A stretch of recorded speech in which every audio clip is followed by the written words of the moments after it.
Hello and welcome to Magnet Brains Hindi. मैं हूं आपका दोस्त और आपका होस्ट अनिल पाटीदार। दोस्तों, जैसा कि आप जानते हैं कि हमने उत्तर प्रदेश बोर्ड का अध्ययन शुरू कर दिया है और उत्तर प्रदेश बोर्ड के अंतर्गत हम लोग कक्षा 8वीं का सामाजिक विज्ञान पढ़ रहे हैं। कक्षा 8वीं के सामाजिक विज्ञान के अंतर्गत हम लोग इतिहास विषय पढ़ रहे हैं और इतिहास विषय के चैप्टर नंबर 2 यानी अध्याय नंबर 2 की तरफ हम लोग पहुँच चुके हैं। ये पाठ क्रमांक 2 का नाम क्या है? भारत में अंग्रेजी राज्य की स्थापना। तो भारत में अंग्रेजी राज्य की स्थापना का जो पार्ट 2 है, इसमें आज हम लोग एक विशेष टॉपिक पर चर्चा करने वाले हैं जिसका नाम है अंग्रेजों के व्यापार के लिए भारत की क्या क्या चीज़ें महत्वपूर्ण थी। यानी अंग्रेज जब भारत से व्यापार करते थे तो उनके लिए क्या क्या चीज़ जो है महत्वपूर्ण हुआ करती थी, क्या चीज़ें ज़रूरी हुआ करती थी। तो अंग्रेज लोग क्या करते थे? व्यापार करते थे। तो सबसे पहली बात, व्यापार के लिए उनको अगर मुनाफा ज़्यादा कमाना है ना, तो फिर वो व्यापार में छूट चाहते थे, कर नहीं देना चाहते थे, जिसे चुंगी भी कहा जाता है। कर, चुंगी, राजस्व जो सभी व्यापारी से वसूलते थे, तो अंग्रेज चाहते थे कि हमें भारत में ये चुंगी या कर ना देना पड़े, ऐसी कुछ नीति बनाई जाए। अंग्रेज इसी फिराक में थे और धीरे धीरे अंग्रेजों ने वही काम करना शुरू किया और बाद में तो वो खुद शासन करना शुरू कर दिए। उनको समझ में आ गया था कि राजा से अच्छा शासन तो हम ही कर सकते हैं और काफ़ी अच्छे तरीके से भारत में लूटपाट मचाई जा सकती है, ये अंग्रेज़ों को पता चल गया था। तो हमारा टॉपिक क्या है कि अंग्रेज़ों ने व्यापार के लिए भारत की क्या क्या चीज़ें महत्वपूर्ण थी, अंग्रेज़ों के लिए व्यापार की क्या क्या चीज़ें महत्वपूर्ण थी। तो आइए बात करते हैं इस पर। चुंगी कर में छूट। ये चुंगी कर क्या होता है? ये चुंगी कर जो है ये वस्तुओं पर आने जाने के लिए लगाया जाता था, आयात निर्यात करने के लिए। तो चुंगी कर में छूट तथा सामानों को एक स्थान से दूसरे स्थान तक ले जाने की छूट, उनको जिससे उनका सामान दूसरों से सस्ता हो जाए। अगर आपको अपने सामान को सस्ता करना तो एक यही तरीका है कि जो टैक्स लग रहा है, यातायात शुल्क लग रही है, उसको कम कर दिया जाए या उसको दे ही ना, उसको बचा लिया जाए, तो चीज़ें सस्ती हो जाएगी। व्यापार में मनमानी करने, भारतीयों को अपना सामान सस्ता बेचने और कंपनियों का माल महंगा खरीदने और प्रतिद्वंदी यूरोपीय व्यापारियों को बाहर रखने के लिए मजबूर करना आदि अंग्रेजों की स्ट्रेटेजी थी, यही रणनीति थी। ये रणनीति क्या थी उनकी, तो इसको पहले एक बार फिर बता देता हूँ मैं। एक तो व्यापार में मनमानी करने के लिए वो क्या क्या करते थे। व्यापार में मनमानी करने के लिए वो भारतीयों को मजबूर करते थे कि आप अपना सामान सस्ते में बेचो हमें, क्योंकि हम अंग्रेज आपसे सामान खरीदना चाहते हैं, क्योंकि हम ही खरीदेंगे, बाकी कोई खरीदने वाला है नहीं, तो हम जितने दाम बोलेंगे उतने में बेचना पड़ेगा। तो अंग्रेजों ने हमारे वस्तुएं जो है उनके मुँह जो वो दाम चाहते थे उस पर खरीदी, सस्ते दाम पर। और कंपनी जो विदेशों से माल बना के लाती थी, जैसे कपड़ा वगैरह लाती थी, वो हमारे यहाँ से कॉटन ले जाती, वहाँ से कपड़ा भर के लाती।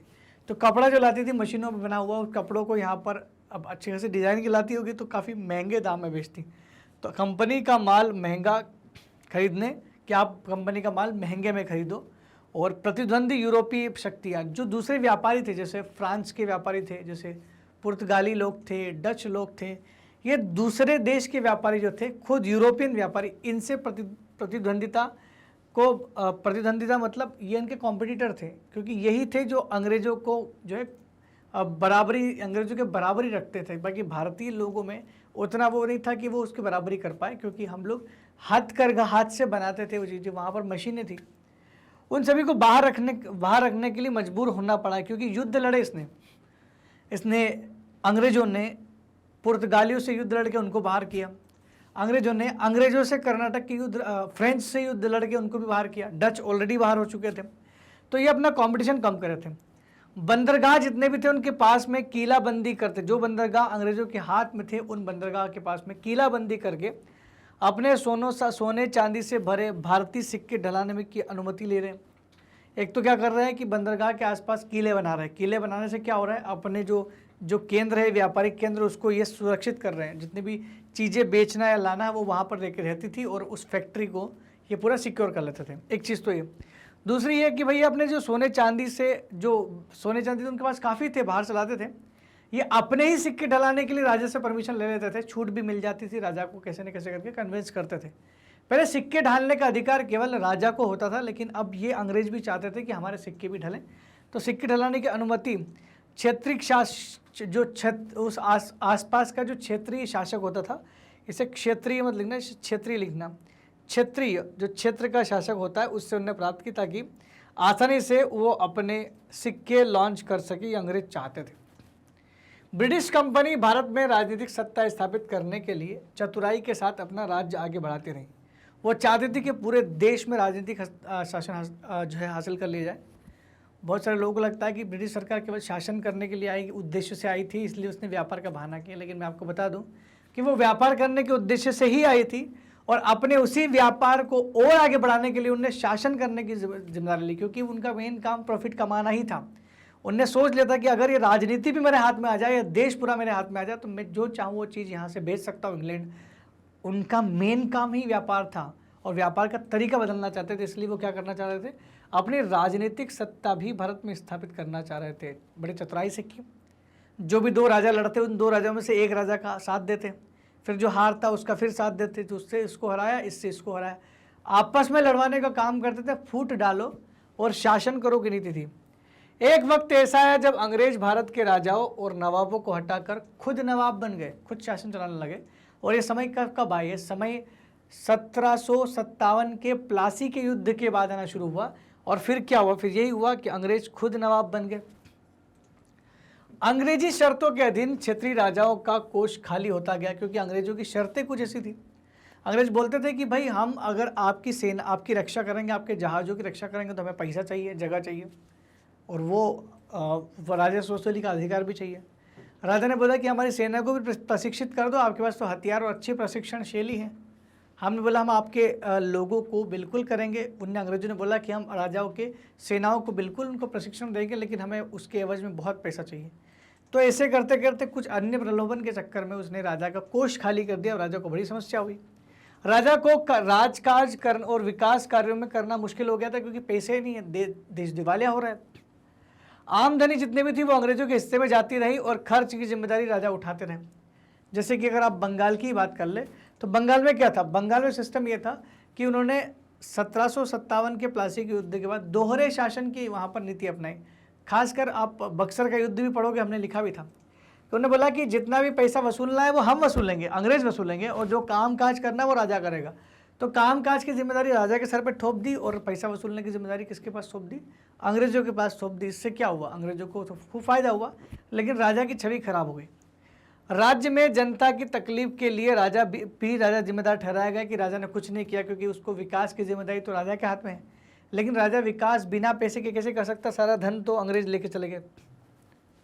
इस स्थिति का कोई भी दूसरा राजा विरोध नहीं कर पाया। क्यों नहीं कर पाया? क्योंकि राजा के पास इतना दम नहीं था कि वो अंग्रेजी सेना का सामना कर सके। उनमें अंग्रेजों के विरोध की कोई शक्ति नहीं थी और न ही आपस में एकता थी। अगर भारत के राजा एक दूसरे को साथ मिला करके एक हो जाते ना, तो कभी नौबत ही नहीं आती है कि हम लोग अंग्रेजों के गुलाम होते। या अंग्रेजों ने इसी चीज़ का फ़ायदा उठाया कि यहाँ के राजा एक हो ही नहीं सकते। इन राजाओं में अपने अपने साम्राज्य बढ़ाने की बड़ी चाह होती है, तो ये मौका देखते से ही किसी भी राजा पर हमला जरूर करते हैं। बस अंग्रेजों ने उसी चीज़ का फ़ायदा उठाया। कभी अंग्रेजों ने राजा बनने का प्रयास नहीं किया। उन्होंने हमेशा राजा को बड़ा ओहदा दिया और बड़ा सम्मान देके, चापलूस जो होता है ना, एक तरह का जो चतुराई से काम करता है, इस तरह से अंग्रेजों ने काम किया। तो अंग्रेज ने काफ़ी सालों तक यही किया। इसी वजह से शायद भारत अंग्रेजों को गुलाम सालों तक रहा। कुछ शब्दावली इस चैप्टर के पीछे दी हुई है, उन शब्दावली का भी उत्तर समझ लेते हैं, क्योंकि कई बार इस शब्दावली का इस्तेमाल हम लोग क्लास के दौरान करते हैं। जैसे फरमान जारी करना, जैसे अंग्रेज भारत आए थे ना शुरुआत में, सर टॉमस रो है ना, सर टॉमस रो इंडिया में आया था, कैप्टन हॉकिंस इंडिया में आया था, इंग्लैंड के ये लोग आए थे। तो ये जहांगीर के दरबार में जब गए तो इन्होंने जहांगीर से फरमान मांगे। फरमान क्या था? फरमान एक तरह का अनुमति होता है दोस्तों। मुगल बादशाह द्वारा दिए गए आदेशों को फरमान कहते हैं। इस पर शाही मोहर लगी होती है। मुगल सम्राट ने आदेश दिया कि अंग्रेजों को वहाँ पर कोई टैक्स कोई नहीं वसूल सकता, अंग्रेज टैक्स फ्री रहेंगे। तो वो एक तरह का आदेश फरमान होता है। तो वो अगर उन्होंने दे दिया अनुमति एक तरह से वो, तो उसके हिसाब से कोई भी अंग्रेजों से टैक्स नहीं लेगा। तो फरमान मतलब मुगल बादशाह द्वारा दिए गए आदेश को क्या कहा जाता है? फरमान कहा जाता है। दूसरा होता है दस्तक। क्या होता है दस्तक? भारतीय राजाओं द्वारा कंपनी को बिना कर दिए सामान को आयात और निर्यात करने की छूट। ये चुंगी में जो छूट मिलती है, अगर अंग्रेज अपना सामान एक जगह से दूसरी जगह ले जाना चाहते हैं, निर्यात और आयात करना चाहते हैं, तो कर सकते हैं। उससे में उनको एक दस्तक दिया जाएगा, और दस्तक का मतलब होता है अधिकार पत्र, जो छूट होता है।